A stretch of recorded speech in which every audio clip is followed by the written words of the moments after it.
Hey guys, Jared here. I just rolled into Kendrick, Idaho. It's absolutely beautiful. I'm sitting in a park bench. Pretty exhausted today. 65-mile day. There was some wind, and there's two words that every cyclist hate to hear, and it's chip and seal as a compound word, chip seal. And they ended up chip sealing a road, and I remember I turned off the highway up towards Orofino area and headed straight into a headwind mixed with chip seal, and it was pretty intense. And any cyclist knows that it was loose chip seal, so they hadn't put the sealant on the top, and it was a little bit crazy. So, but I wanted to share a couple things from my ride today that I think are really valuable and pertinent to just life in general. And the first piece was I came up over summit of my early morning climb, and I had a long descent, and I just started it. I looked at my speedometer, and I was going about 42 miles an hour. And then I saw caution, road work ahead. And so I quickly slowed down, and I was behind some cars in traffic and rolled up to a stop sign. There was a flagger there, with the stop sign. And he yells at me and says, "Hey, where are you from?" And I said, "Boise, Idaho." And so I rolled my bike up around the cars and talked to him. And what had happened was there was 3 independent rock slides. So Riggins rock slide was crazy, it was big, but man, this stretch was in a canyon, 3 rock slides, super bad. In my opinion, it looked way worse than Riggins. And there was 3 individual sections. And I knew I was gonna be riding my bike. My SAG vehicle was behind me just a little bit, so I had beat them to that point. And I had to make a choice. What do I do? Do I wait for them or do I go? I thought, well, I'm just gonna go ahead. And anyways, I want everyone to know that in life, I believe that there are signs. There are signs and things that are put in our path. It may be people, it may be conversations, it may be anything. It could just be a sign. And I pulled up on the flagger, and I remember for the first time in this ride, I've been a little bit nervous.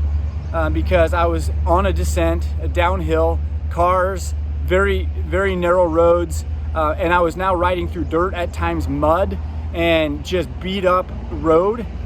And as I stopped to talk to the flagger, I knew I had a sign in front of me, and he said, "Hey man, let me tell you what you're about to experience. You're about to experience 1.5 miles of 3 rock slides, and this is what it's gonna be like. But don't worry, in between it will get a little bit better, in between each of the patches, and then once you get through the 3rd piece, then you're gonna go get onto some brand new asphalt. There will be rumble strip on the right, but just make sure you tuck inside of the rumble strip and you'll be fine." And that sign helped me get through. It was really amazing. It comforted me, it calmed me a little bit.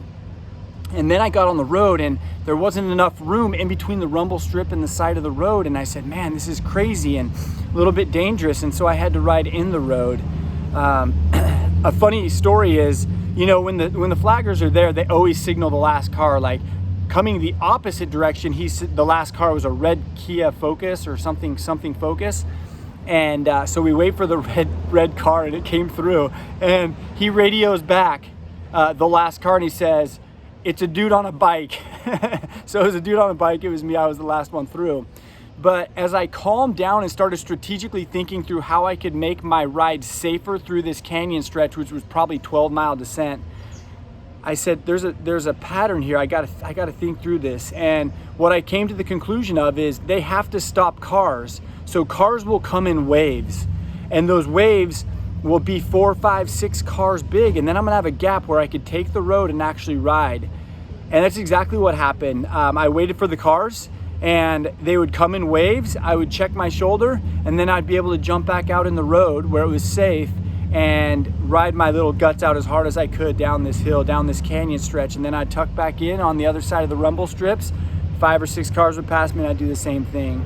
So anyways, I want everybody to know that there are signs, and you've got to slow down long enough to either see them, hear them, or feel them. But look for them. They're magic. And if you're not looking for them, you're not going to find them. You don't magically just pop on things and find them. And maybe they do occasionally come, but be looking for signs. Be looking for those little miracles in your life, man. They're all around us. I had one today on my ride.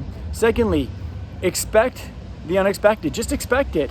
I'm thinking that today's leg would be one of the easiest legs. There was a lot of descent. and I turn the corner and I pop into a headwind with chip seal. And I rode 7 miles on loose chip seal. I don't know, I bet some cyclists, somebody on here will probably post, but I bet you've got to push 20% more watts, maybe even more, 25% more wattage to maintain the same pace because of the vibration and the loose rock. Not to mention it's just a little bit dangerous and crazy. So I had one decision. I had to pedal, and I did what I could do. I did my best. And so expect the unexpected. And then when it happens, accept that as the new normal. Accept it as the new normal. I'm not saying accept it as the new normal. And while you're working through this new normal of chip seal, design your plan. Be working, crafting, and creating your plan to get out of it or do better or move or shift. Or the word I love is pivot in a different direction. And we're all having to pivot right now in life. We all are. We've had COVID and all sorts of unrest in our country, but look, accept some things in your life as a new normal only long enough to adjust and pivot and move back in the direction that you need to move. And that's what I did. I just accepted it as the new normal. I shifted my mindset and my perspective. I shifted my gears. The last 17 miles of my ride, for those that are cyclists, I never got out of my small chain ring because of the wind and because of the chip seal. And it was a grunt. But I shifted my mindset. I shifted my perspective. I pivoted, and I understood what I needed to do to pace myself to get in. And then lastly, I came in and my legs were tired about mile 60-ish. As I was pedaling my bike, I was running out of gas, and you can tell. And if you run out of gas too much, it's a big problem. And I remember saying a little prayer and just asking for some help. And for the first time, I was really proud of myself on this ride. I was really proud of what I'm doing, not because I'm riding my bike, but proud because I'm answering a higher calling, a calling in helping bring light and helping shift people's mindset and perspective. And then I rode inspired. The last maybe 4 or 5 miles that I had left, and it felt good. And I rolled into Kendrick, and this place is beautiful. And so I want everybody to remember these things, to look for miracles, accept or expect the unexpected, and be proud of yourself at the things that you've overcome and the things that you've achieved in your life, because it's powerful. And that the life that we're going through, this journey that we're on, is your story. And it's your story to craft.